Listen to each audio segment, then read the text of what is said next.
أعوذ بالله من الشيطان الرجيم.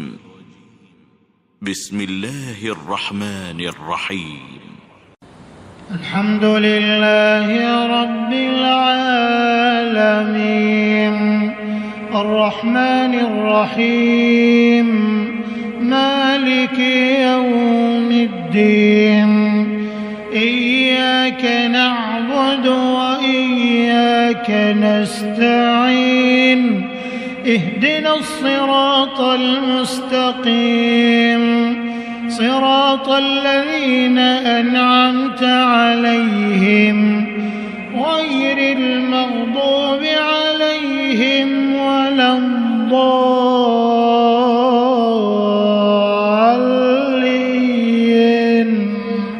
آمين. السلام عليكم ورحمة الله تعالى وبركاته.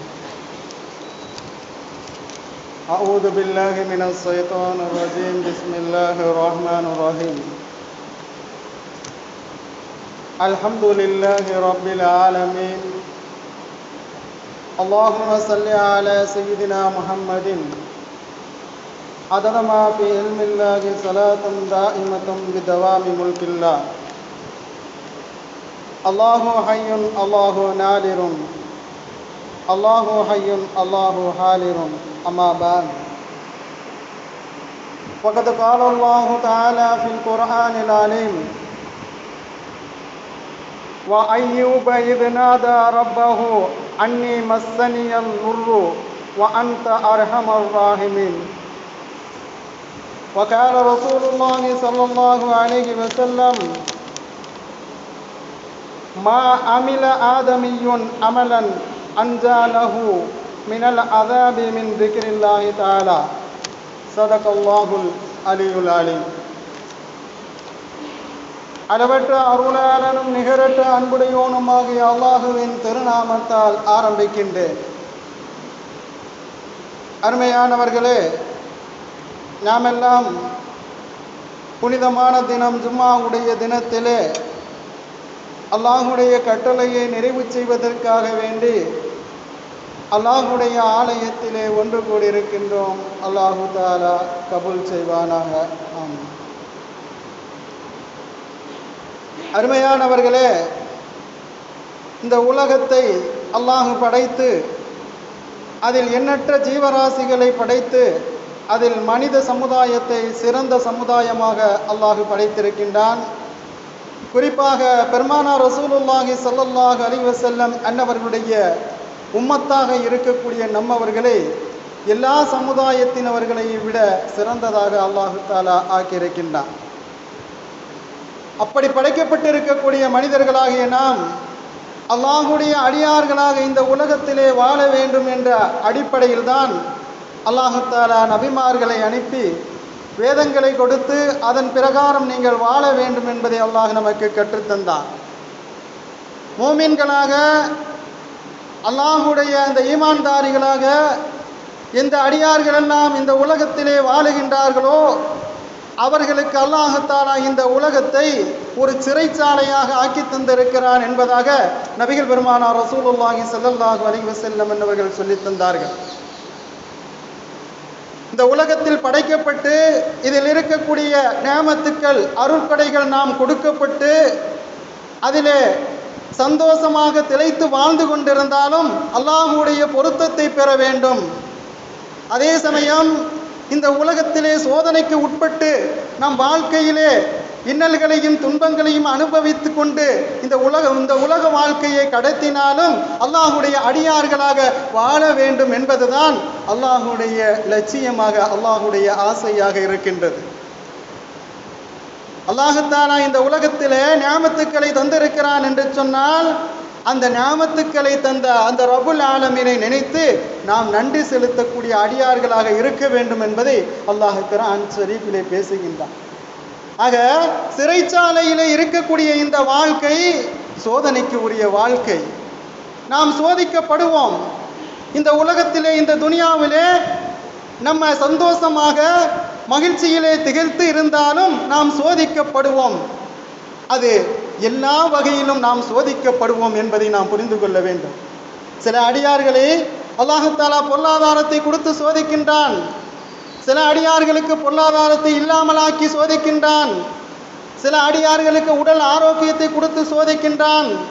சில அடியாருக்கு உடல் ஆரோக்கியத்தை இல்லாமலாக்கி சோதிக்கின்றான். சில அடியார்களுக்கு கல்வி ஞானத்தை கொடுத்து சோதிக்கின்றான். சில அடியார்களுக்கு கல்வி ஞானம் இல்லாமல் சோதிக்கின்றான். இப்படி வாழ்க்கையிலே எண்ணற்ற நம் துறைகளை எதையெல்லாம் நான் எடுத்து பார்த்தாலும் எல்லாம் சோதனைக்கு உரியது என்பதை நாம் புரிந்து கொள்ள வேண்டும். ஒரு மூமின்களாக முஸ்லிம்களாக அல்லாஹ்வுடைய அடியார்களாக வாழுகிறோம் என்று சொன்னால் நிச்சயமாக நாம் சோதனைக்கு உள்ளாக்கப்படுவோம். நபிமார்கள் மனிதர்களிலேயே சிறந்தவர்களாக நபிமார்கள் வந்தார்கள். அந்த எல்லா நபிமார்களும் சோதிக்கப்பட்டார்கள். சோதிக்கப்பட்டு அந்த சோதனையில் அவர்கள் புடம் போட்டு எடுக்கப்பட்ட தங்கத்தை போன்று அவர்கள் என்ன செய்தார்கள்? ஜொலிக்கக்கூடியவர்களாக திகழ்ந்தார்கள். தங்கம் இருக்கின்றது, தங்கத்தை நம்ம பற்றையில் கொடுத்து என்ன செய்வான்? அதை புடம் போட்டு எடுக்கும் பொழுது அது சுத்தமாக வந்துடும். அப்படியே பளிர்ச்சின்ற அந்த கோல்டு என்ன செய்ய வந்துடும், அழுக்கு தான் நீக்கப்பட்டுரும். அதே போன்று இந்த அடியார்களாக வாழக்கூடிய நம்மவர்களுடைய அழுக்குகள் நீக்கப்பட வேண்டும். அதற்காக வேண்டிய அல்லாஹ் தஆலா இந்த உலகத்திலே சோதனைகளை தந்திருக்கின்றான்.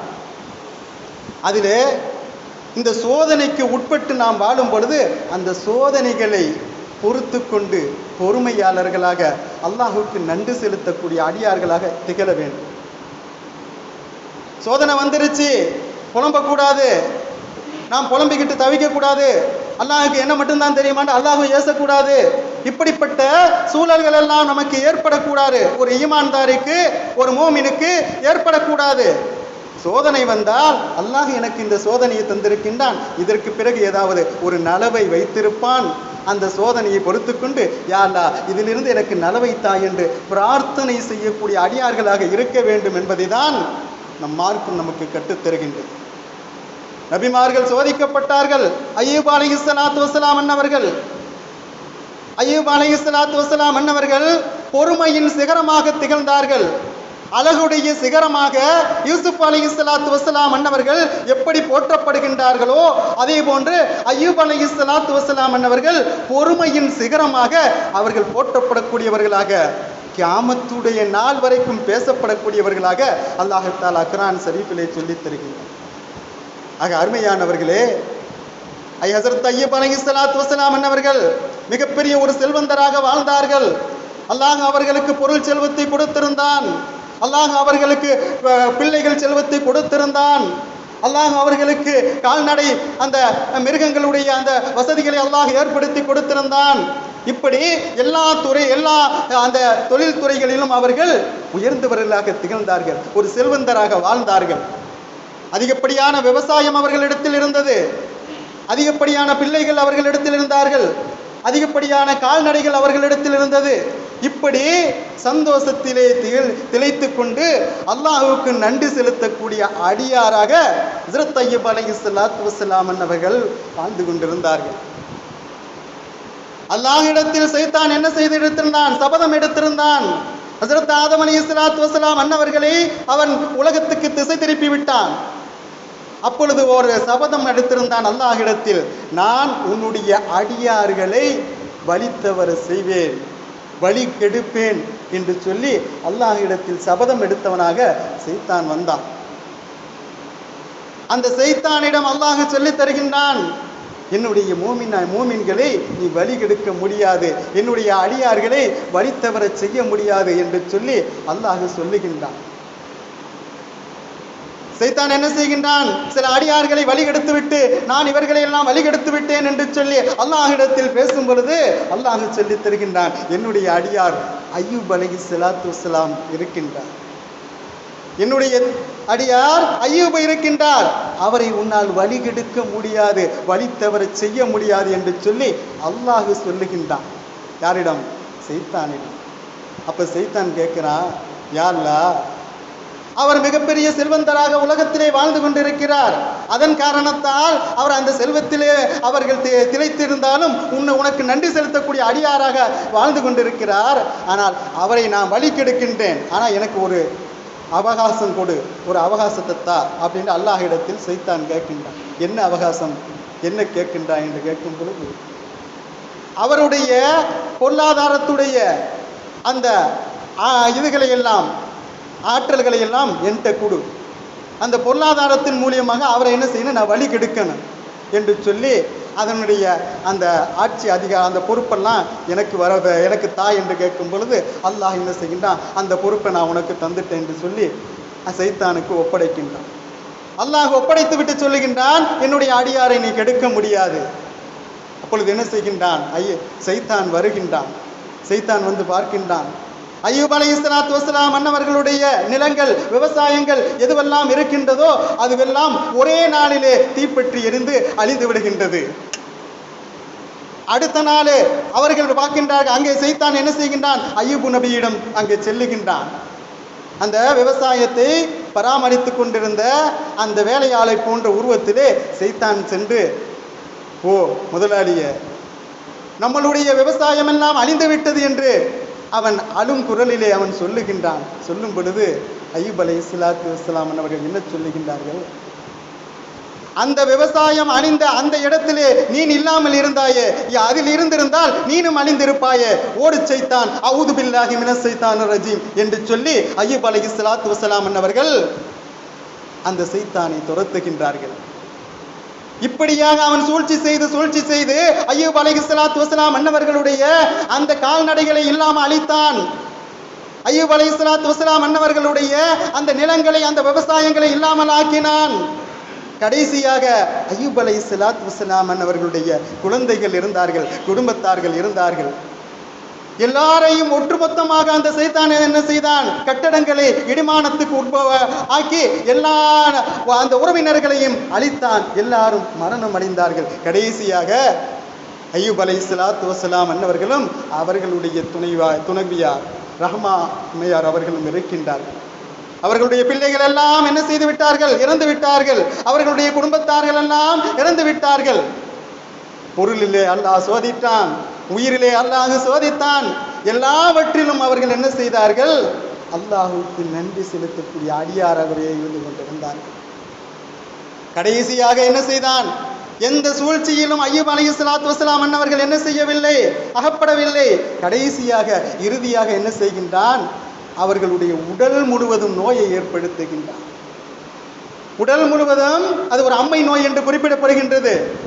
அந்த நோயை ஏற்படுத்துகின்றான். அந்த நோயின் மூலியமாக அவர்கள் என்ன செய்கின்றார்கள், அவதிப்படுகின்றார்கள்.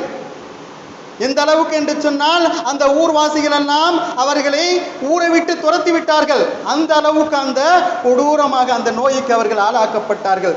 அந்த நோயிலும் அவர்கள் என்ன செய்தார்கள், அவர்கள் வெற்றி அடைந்தார்கள். கடைசியாக சைத்தானுடைய சூழ்ச்சி அங்கே என்ன செய்யவில்லை, அங்கே நடக்கவில்லை. அல்லாஹுக்கு நன்றி செலுத்தக்கூடிய அடியாராகவே அவர்கள் என்ன செய்திருந்தார்கள், எல்லாம் அல்லாஹ் எனக்கு கொடுத்திருந்தான், எல்லாத்தையும் அல்லாஹ் இப்பொழுது என்னிடத்திலிருந்து எடுத்துக்கொண்டான் என்று அவர்கள் பொறுமை கொள்ளக்கூடியவர்களாக பொறுமையாளர்களாக அவர்கள் திகழ்ந்தார்கள் என்பதை அல்லாஹ் குர்ஆன் ஷரீஃபிலே சொல்லித் தருகின்றான். வஅய்யூப இத் நாதா ரப்பஹு அன்னி மஸன்னியல் லுர்ரு வ அன்த அர்ஹமுர் ராஹிமீன். நபியே, அய்யூபையும் நினைவு கூர்வீராக. அந்த அய்யூப் அலைஹிஸ்ஸலாத்து வஸ்ஸலாம் அன்னவர்களுடைய அந்த வரலாற்றை நீங்கள் மக்களுக்கு சொல்லுங்கள், நீங்கள் படிப்பினை பெறுங்கள். உங்களுக்கு வந்த இந்த இன்னல்கள் துயரங்கள் இருக்கின்றதே, இதுவெல்லாம் சொற்பமானது. நபிமார்களாக நான் யாரையெல்லாம் ரசூல்மார்களாக நபிமார்களாக நல்லடியார்களாக இந்த உலகத்துக்கு நான் அனுப்பியிருக்கின்றனோ அவர்கள் அத்தனை பேரையும் நான் சோதித்தேன், அதிலே அவர்கள் வெற்றி அடைந்தார்கள் என்பதை அல்லாஹ் அந்த வசனத்திலே சொல்லி தரும் பொழுது, அய்யூப் அலைஹிஸ்ஸலாத்து வஸ்ஸலாம் அன்னவர்களை நீங்கள் நினைவு கூர்வீராக.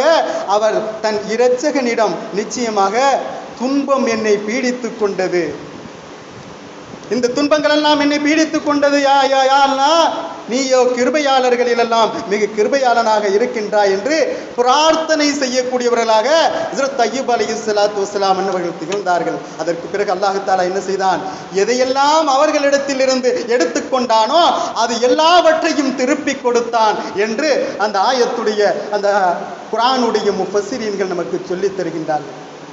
அவர்களுடைய பிள்ளைகள் இடிமானத்தில் இருந்து இடிக்கப்பட்டு அவர்கள் மரணம் அடைந்தார்கள். பூமிக்கு அல்லாஹ் கட்டளையிட்டான். என்ன கட்டளையிட்டான், அவர்களுடைய பிள்ளைகளுடைய உடம்பை நீ அடித்து விடக்கூடாது என்று பூமிக்கு அல்லாஹ் தஆலா கட்டளையிட்டான். பிறகு அவர்களுக்கு எல்லா அந்த ரஹமத்துக்களையும் எல்லா அந்த செல்வங்களையும் திருப்பி கொடுத்ததாக முஃபஸ்ஸிரீன்கள் இந்த ஆயத்துடைய விளக்கமாக சொல்லித் தருகின்றார். ஆக அருமையான பெரியவர்களே, சகோதரர்களே, இந்த உலகத்திலே இன்னல்கள் துன்பங்கள் வருகிறது என்று சொன்னால் அதை நாம் பொறுத்து கொள்ள வேண்டும், அதை பொறுத்து கொள்ள வேண்டும்.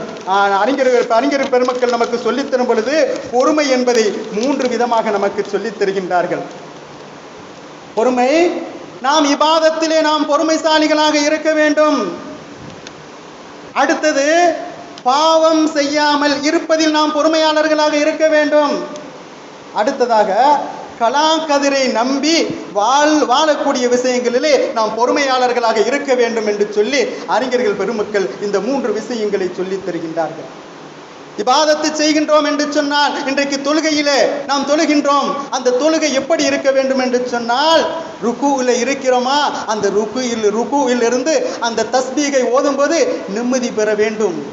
சுஜூதிலே இருக்கிறோமா, அந்த சுஜூதில் இருந்து தஸ்பீகளை ஓதும்போது நிம்மதி பெற வேண்டும். அப்படி நம்மளுடைய தொழுகைகள் இருக்க வேண்டும். பெருமானார் ஸல்லல்லாஹு அலைஹி வஸல்லம் அவருடைய தொழுகை அவ்வாறு இருந்தது. ஏதோ 2 ரக்காத்து தொழுவோம், 4 ரக்காத்து தொழுவோம், வந்து தக்பீர் கட்ட வேண்டியது, உடனே குனிய வேண்டியது, உடனே சுஜூத் செய்ய வேண்டியது, 2 நிமிஷத்துல தொழுட்டு ஓடி போயிட வேண்டியது, இது தொழுகை அல்ல என்பதை நம் மார்க்கம் நமக்கு சொல்லித் தருகின்றது. நபி ஸல்லல்லாஹு அலைஹி வஸல்லம் அவர்கள் அந்த தொழுகையுடைய அந்த ஒழுங்கை கற்றுத் தந்தார்கள். அந்த தொழுகையிலும் நாம் பொறுமைசாலிகளாக நாம் தொழ வேண்டும் என்பதை நமக்கு அந்த அறிஞர்கள் பெருமக்கள் நமக்கு சொல்லித் தருகின்றனர். இரண்டாவது, பாவம் செய்வதிலும் நீங்கள் பொறுமையாளர்களாக இருந்து கொள்ளுங்கள். ஒரு பாவத்தில் செய்ய போறான் ஒரு அடியார், அந்த நேரத்தில் நீங்கள் என்ன செய்யுங்க, அவசரப்பட்டு அந்த காரியத்தை செஞ்சிடாதீங்க. இந்த காரியத்தை செஞ்சா நமக்கு அடுத்த விளைவு பின்விளைவு என்ன, நமக்கு இதிலிருந்து என்னென்ன கேவலங்கள் இருக்கின்றது, இதிலிருந்து நமக்கு என்னென்ன தண்டனைகள் இருக்கிறது என்பதை பொறுமையாக இருந்து நீங்கள் சிந்தனை செய்யுங்கள். சிந்தனை செய்துவிட்டு அந்த பாவத்திலிருந்து நீங்கள் விலகிக் கொள்ளுங்கள். அந்த பாவத்திலிருந்து, அந்த தடுக்கப்பட்ட காரியத்திலிருந்து நீங்கள் விலகிக் கொள்வதற்கு பொறுமை அவசியமான ஒன்றாக இருக்கிறது என்று அறிஞர்கள் பெருமக்கள் நமக்கு சொல்லித் தருகின்றார். மூன்றாவதாக, கலாக்கதிர், விதி. விதியில அல்லாஹ் தஆலா நமக்கு சில காரியங்களை ஏற்படுத்தி வைத்திருப்பான். நாம் முயற்சி செய்து கொண்டே இருப்போம், அந்த முயற்சியில நமக்கு வெற்றி கிடைக்காது. ஆனா அல்லாஹ் நமக்கு எதை தக்தீரில, அந்த நமக்கு விதியில எழுதி வைத்திருக்கின்றானோ அந்த காரியம் தான் நமக்கு நடக்கும். நாம சொல்லிக்கிட்டு போகலாம், இது என்னுடைய முயற்சியில நடந்தது, இது நான் சம்பாதிச்சேன், இது நான் கட்டி வச்சேன், அப்படி நம்ம சொல்லிக்கிட்டு போகலாம். நான் சேர்த்து வைத்த சொத்து, நான் சேர்த்து வைத்த பொருளாதாரம் என்னுடைய பிள்ளைக்கு அது பயன்படும் என்பதை நாம் உறுதியிட்டு சொல்ல முடியாது. ஏன்? செல்வத்தை அல்லாஹ் தஆலா அப்படித்தான் தந்திருக்கின்றான். உதாரணமாக உங்களுக்கு நான் சொல்ல வேண்டும் என்று சொன்னால், செல்வம் என்று சொல்லக்கூடிய அத்தனையும், உலகத்தில் உள்ள செல்வம் என்று சொல்லக்கூடிய அத்தனையும், அந்த வாவை ஓண்டு மாத்திக்கிறோம் தமிழ் வார்த்தையில. அந்த செல்வம்ன்றா இந்த உலகத்தில் இருக்கின்றது. அது பிள்ளை செல்வமாக இருக்கட்டும், அது அருள் செல்வமாக இருக்கட்டும், அது கல்வி செல்வமாக இருக்கட்டும், அது எந்த செல்வமாக இருக்கட்டும், எல்லா செல்வமும் செல்வோம் என்று சென்று கொண்டே இருக்கக்கூடியதாகவே அல்லாஹ் ஆக்கியிருக்கின்றானே தவிர அது நிலைப்பாடாக ஒரு நபரிடம் இருக்கக்கூடியது அல்ல. அதை நம்ம புரிஞ்சுக்கணும். அல்லாஹ் அப்படிதான் இந்த உலகத்துல வச்சிருக்கிறோம். அப்ப நம்ம என்னைக்காச்சும் நம்ம சேர்த்து வச்சிருப்போம், நாளைக்கு நம்ம பிள்ளை அனுபவிப்பான்னு நம்ம நினைச்சிட்டு இருப்போம். ஆனா அந்த பிள்ளையுடைய ஹயாத்து வாழ்நாள் குறுகி போயிருக்கும், அந்த புள்ள போயிடுவான், சொத்து பத்து எங்கேயே போயிடும். கல்விமானாக இருந்திருப்பான், அவனுக்கு அல்லாஹ் தஆலா ஒரு நோய் கொடுத்திருப்பான், எல்லா கல்வியும் அவன் மைண்ட் அவுட் எல்லாம் போயிடும். இப்படி செல்வமாக அல்லாஹ் தஆலா எதையெல்லாம் கொடுத்திருக்கின்றானோ அந்த செல்வங்கள் எல்லாம் அந்த மனிதனை விட்டு ஒரு நாள் சென்றுவிடும் என்பதுதான் இந்த உலகத்துடைய நிதர்சனமான உண்மை. அப்படித்தான் அல்லாஹ் ஆக்கியிருக்கின்றான். ஆக இதில் நாம் என்ன செய்யணும், வெற்றியாளர்களாக திகழ வேண்டும் என்பதை அல்லாஹ் சொல்லித் தரும் பொழுது அல்லாஹ் குர்ஆன் ஷரீஃபிலே பேசுகின்றான், யா அய்யுஹல்லதீன ஆமனு இஸ்பிரு வஸாபிரு வராபிது வத்தகுல்லாஹ லஅல்லகும் துஃப்லிஹூன். விசுவாசம் கொண்டோரே, நீங்கள் பொறுமையை கடைபிடியுங்கள், மேலும் எதிரியை சந்திக்கும் போது ஒவ்வொரு உறுதியாக இருந்து கொள்ளுங்கள். அது எந்த எதிரியாக இருந்தாலும் சரி, போர்க்களத்தில் உள்ள இஸ்லாத்துக்காக போர் செய்யக்கூடிய காவிர்களுடைய அந்த போர்க்கட்டமாக இருந்தாலும் சரி, நமக்கு மூமின்களுக்கெல்லாம் எதிரியாக திகழக்கூடிய சைத்தானாக இருந்தாலும் சரி, அந்த சைத்தானுடைய விஷயத்திலும் அந்த எதிரிகளுடைய விஷயத்தில் நீங்கள் உறுதியாக இருந்து கொள்ளுங்கள், பொறுமையாளர்களாக இருந்து கொள்ளுங்கள். அப்படி நீங்கள் இருப்பீர்களேயானால் லஅல்லக்கும் தத்தக்கூன், நீங்கள் தான் வெற்றியாளர்களாக திகழ்வீர்கள் என்பதாக அல்லாஹ் அந்த வசனத்திலே சொல்லித் தருகிறார். பொறுமையாளர்களாக எந்த அடியார்கள் இருக்கின்றார்களோ அவர்கள் தான் இந்த இம்மையிலும் மறுமையிலும் அவர்கள் லஅல்லக்கும் துஃப்லிஹூன், அவர்கள் வெற்றியாளர்களாக இருக்கின்றான். இன்னொரு இடத்தில் அல்லாஹ் பேசி தரும் பொழுது இன்னல்லாஹு மஅஸ் ஸாபிரீன், நிச்சயமாக அல்லாஹ் பொறுமையாளர்களுடன் இருக்கின்றான் என்பதாக அல்லாஹ் இன்னொரு வசனத்திலே சொல்லித் தருகின்றான். ஆக அருமையான பிரியுள்ள சகோதரர்களே, அந்த பொறுமை என்பது உன்னதமான ஒரு குணம். அல்லாஹுடைய அந்த சிஃபாத்துக்களிலே அல்லாஹ் சொல்லித் தரும் பொழுது குர்ஆனிலே 99 திருநாமங்கள் அல்லாஹுடைய சிஃபாத்துக்களை, அல்லாஹுடைய தன்மைகளை வர்ணித்து பேசிக் கொண்டிருக்கின்றான். அதில் ஒவ்வொரு பெயர்களாக அல்லாஹு தாலா தஜல்லியாத் ஆகி கொண்டிருக்கின்றான். ஒவ்வொரு பெயருடைய சிஃபத்தாக அல்லாஹ் என்ன செய்கின்றான், இந்த உலகத்தை இயக்கி கொண்டிருக்கின்றான். அதில் கடைசியாக அல்லாஹ் சொல்லித் தரும் பொழுது 99வது திருநாமமாக அல்லாஹ் சொல்லித் தரும் பொழுது அவனுடைய திருநாமமாக அஸ்ஸபுர் என்ற வார்த்தையை சொல்லித் தருகின்றான். அப்ப அல்லாஹுடைய குணத்திலே சபுர் என்பது இறுதியான ஒரு குணமாக இருக்கின்றது. அந்த சபுருடைய குணத்தை அடியார்கள் என்ன செய்ய வேண்டும், உடையவர்களாக ஆக வேண்டும். சபுர் உடையவர்களாக இந்த உலகத்திலே, பொறுமை உடையவர்களாக இந்த உலகத்திலே வாழ வேண்டும். அப்படி பொறுமையாளர்களாக யார் வாழுகின்றார்களோ அவர்களுடன் அல்லாஹ் இருக்கின்றான் என்பதை அல்லாஹ் இந்த வசனத்திலே சொல்லித் தருகின்றான்.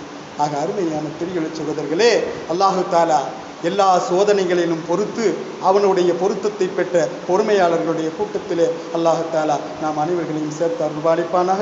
வாஹிர் தவானா அல்ஹம்துலில்லாஹி ரப்பில் ஆலமீன். வஸ்ஸலாமு அலைக்கும் வரஹ்மத்துல்லாஹி தஆலா வபரகாத்துஹு.